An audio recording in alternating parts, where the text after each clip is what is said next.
էր,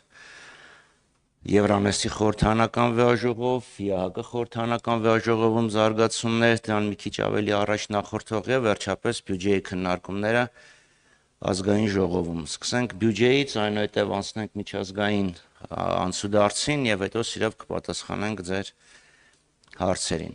Բյուջեն, որը ներկայացել է, կարող ենք վստահաբար կոչենք ձախողումների ամփոփման բյուջե, կառավարության վարած խայտառակ տնտեսական քաղաքականության արդյունքում, երբ արտածին դրական գործոնները վերացան կամ նվազեցին, մասնավորապես խոսքը վերաբերվում է ռուս-ուկրաինական պատերազմով պայմանավորված դրական ազդեցությանը տնտեսական, մենք տեսնում ենք, որ տնտեսական աճը գահավիժեց 5.2-5.4%-ի միջակայքում, այն դեպքում, երբ կառավարությունը խոստացել էր բարենպաստ պայմանների դեպքում 9%, իսկ սովորական պայմաններում 7%։ Հիմա մենք տեսնում ենք, որ կառավարությունը այդ թիրախին չի կարող հասնել, չի կարողանում։ Ունենք պետական պարտքի սրընթաց աճ, 2026 թվականին 6 տրիլիոնից անցնելու է պարտքը, այս տարավերջին արդեն 15 միլիարդ դոլարից է անցնում, այստեղ կարող եմ դրամ դոլար ասեմ, որովհետև գոնե կենտրոնական բանկի փոխարժեքը կա, եւ ով պարադոքս իշխանության ներկայացուցիչները չեն էլ կարողանում նույնիսկ հաշվարկեն, թե պարտքը ինչ ազդեցություն ունի մեր տնտեսության վրա, որքան կլիներ տնտեսական աճը, եթե պարտքը լիներ սովորական միջին ինչ-որ մակարդակի վրա, որովհետև եթե 5.2-5.4% է աճը, այդ դեպքում առանց պարտքի հասկանում ենք, թե դա ինչ կարող է լինել։ Մյուս խնդիրը իշխանությունների շեփորահարած միջին աշխատավարձի աճը, եթե միջին աշխատավարձը 300-306 հազար դրամի կարգի է, ապա բնակչության 3/4-ը միջին աշխատավարձից ցածր աշխատավարձ է ստանում։ Հասկանում ենք, չէ՞ դա ինչ է նշանակում։ 4-ից 3-ը միջին աշխատավարձից ցածր են ստանում։ Այսինքն բևեռացումը մեծացել է, իսկ միջին աշխատավարձի հղումները պարզ մեքենայություններ են։ Եվ անհուսալի վարկերը 330 հազարից ավել անհուսալի վարկ կա այսօր մեր բանկային համակարգում։ Չեմ կարող ասել քանի վարկառու կա, բայց 330 հազար անհուսալի վարկ կա։ Փոքր վարկերը, եթե 17 թվականին ընդամենը 46 հազար էին, ապա 25 թվականին արդեն մոտ 4 անգամ ավելացել են։ Դա բարեկեցության անկման ամենամեծ ցուցանիշներից է։ Մյուս քաղաքական ուղերձը դա պաշտպանական ոլորտի հատկացվող բյուջեի նվազեցումն է, եւ դրան էլ ավելացնենք Նիկոլ Փաշինյանի քաղաքական հայտարարությունը բյուջետային ուղերձի ժամանակ։ Մենք մարտունակ բանակ չենք կառուցելու, մենք կառուցելու ենք պաշտպանունակ բանակ։ Հիշեցնեմ, որ 2020 թվականին պատերազմը սկսելուց մի քանի օր առաջ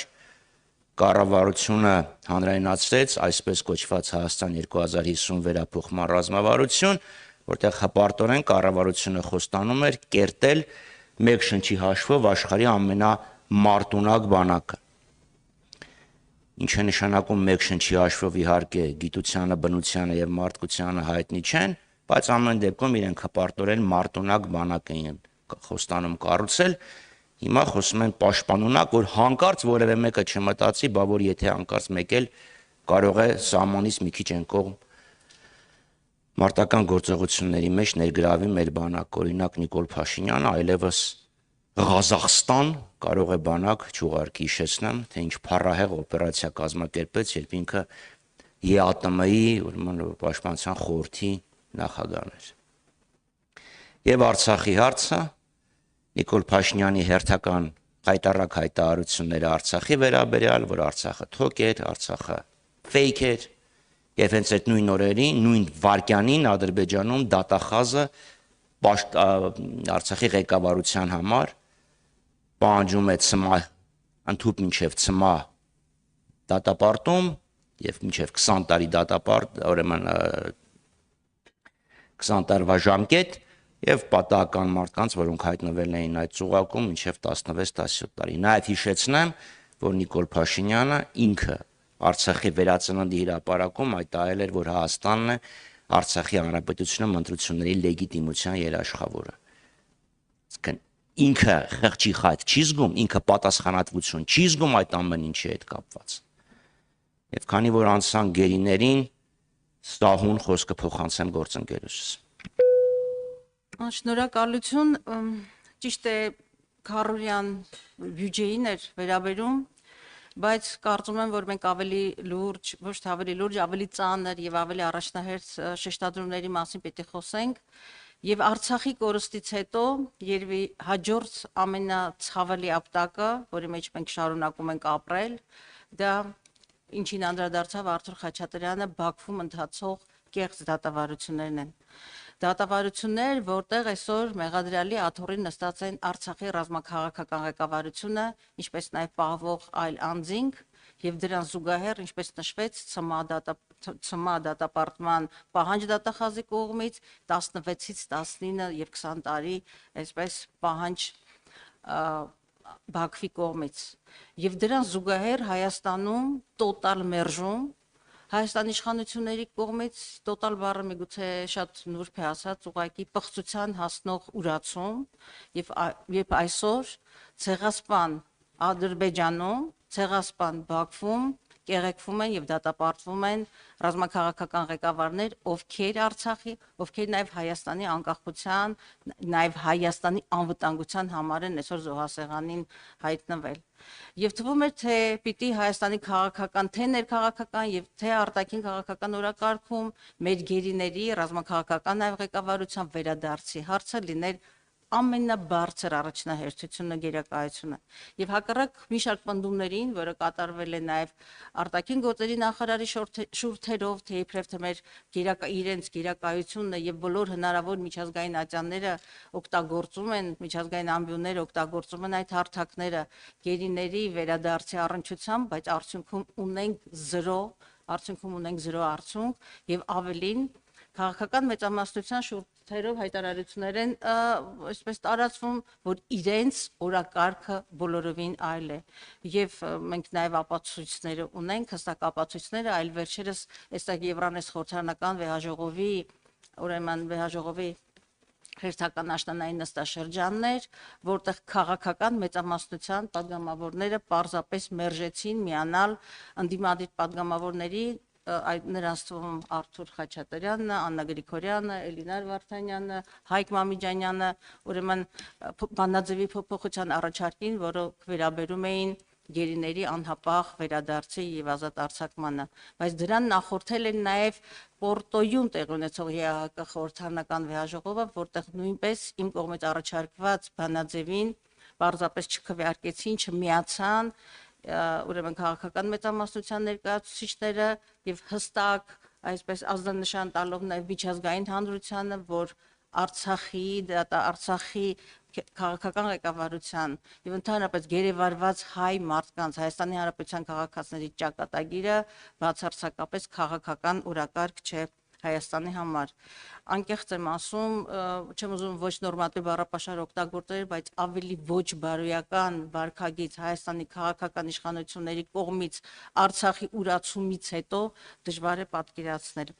Բայց եթե ժամանակ ունենք, ես կուզենայի մի քիչ անդրադառնալ բյուջեի, հատկապես հոգևոր մշակութային ոլորտին, ոլորտը, որի նկատմամբ բացառիկ հետաքրքրություն ունեմ եւ մեկ անգամ եւս նաեւ այս բյուջեով եւ ընթացիկ արդյունքներով ինչ ունենք, ապացուցվում է, որ այս իշխանությունների կողմից ունենք մեր կապարանոց պոպուլիստական հայտարարություններ եւ իրականություն, որը բացարձակապես այդ պոպուլիստական հայտարարությունների հետ կապ չունի։ Առաջինը վերաբերում է գիտությանը, հակառակ հայտարարությանը, թե գիտությունը կայուն զարգացման անկյունակարային ոլորտներից պիտի լինի, վերջերս ուղղակի առերեսվեցինք այն իրողությանը, որ գիտությունների ազգային ակադեմիան պարզապես լուծարվեց, դառնալով ընդամենը խորհրդատվական կազմակերպություն եւ այն պարագայում հիմնադրամ, ավելի շուտ այն պարագայում եւ դեռ Հայաստանում չկա հաստատված գիտության զարգացման ռազմավարական ծրագիր։ Ես կուզենամ խոսեմ նաև շատ տարփողվող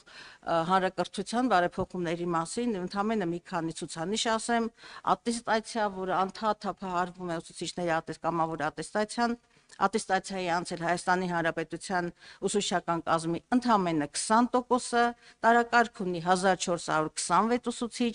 իսկ այդ անընդհատ 700,000 աշխատավարձ ստացող ուսուցիչների մասին է շեփորահարվում, 300,000 դրամից ավելի աշխատավարձ ստանում է Հայաստանում ուսուցչական կազմի ընդամենը 7.5%-ը, եւ մյուս այսպես խաղաղ թուղթը, որը այսպես ծածանվում է քաղաքական մեծամասնության կողմից, դա 300 դպրոց 500 մանկապարտեզն է, եւ մեկ անգամ եւս ես ուզում եմ հայտարարել այն ցուցանիշը, որ իրենց կառավարության ծրագրին գործունեության ընդհանրապես լավագույն դեպքում 6 ամիս է մնացել, մինչև 26 թվականին 2 ամիս, բայց Հայաստանի Հանրապետությունում խոստացված 300 ուրեմն դպրոցի փոխարեն մենք ունենք ընդամենը հանձնված, ավարտված 59 դպրոց։ Եվ պիտի ասեմ, որ ընդհանրապես այս վերջին 4 տարիների ընթացքում կապիտալ ծախսերի կատարողականը, միջին կատարողականը 40%-ը չի գերազանցում։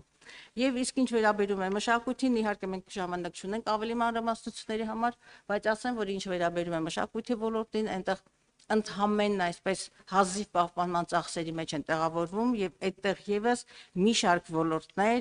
ոլորտներ ընդհանրապես այդ կատարողականները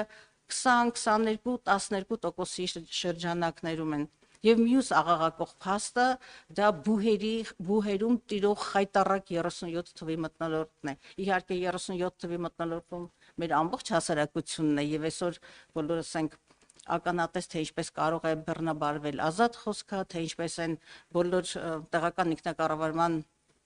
մարմիններում ուղղակի չի հանդուրժվում այլակարտությունը, այլախոհությունը, քաղաքական այլ բանակի ներկայացուցիչները եւ բոլորը հայտնվում են ճաղավանդակի հետևում եւ ընդհանրապես երկրում կամ ռեպրեսիայի կամ դեպրեսիայի մթնոլորտ է,